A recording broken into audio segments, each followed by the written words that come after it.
So yeah, if you hear banging roofers replacing the roof.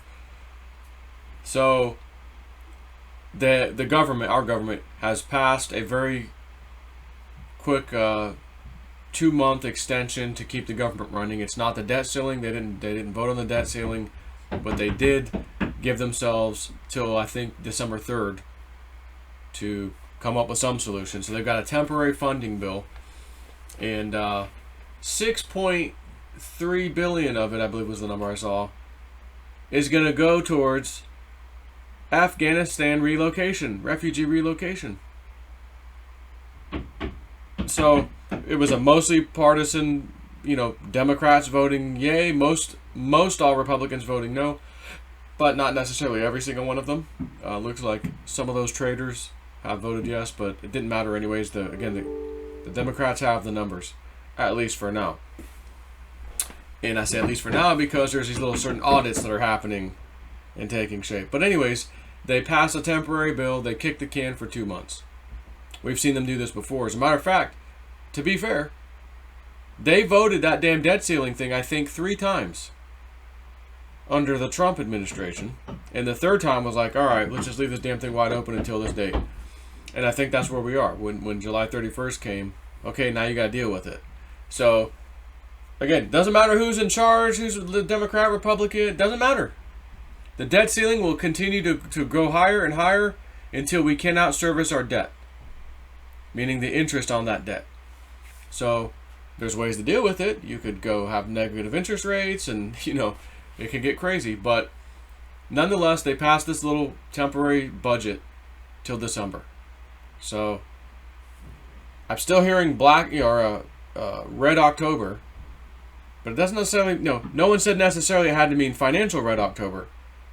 Like Tori says, she's been talking about it. That channel on Telegram, Ezra Cohen, which we don't know if it's the real person, but they post interesting stuff. They're calling for Red October. It could be Red October for a number of reasons, as we've already seen. But we certainly aren't going to see a debt ceiling Red October, I guess, at this point.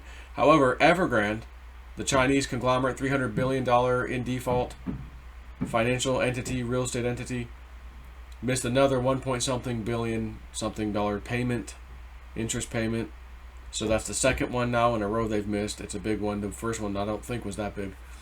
So could that still cause a major problem in October? Honestly, yeah. Lehman Brothers caused a problem across the effing planet. And Lehman Brothers wasn't even remotely close to $300 billion Evergrande. That caused the worldwide crash in 2008.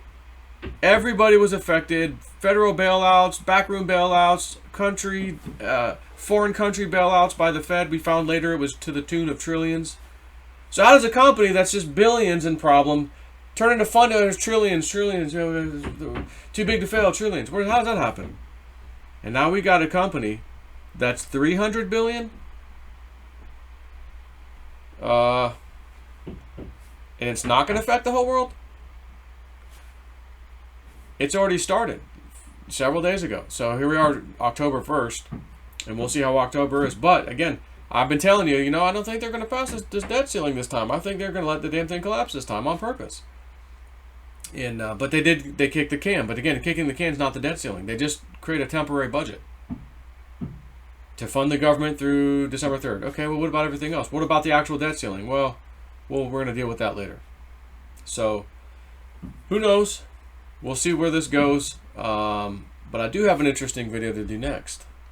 Somebody, high-level Australian government, is resigning. That's a good sign.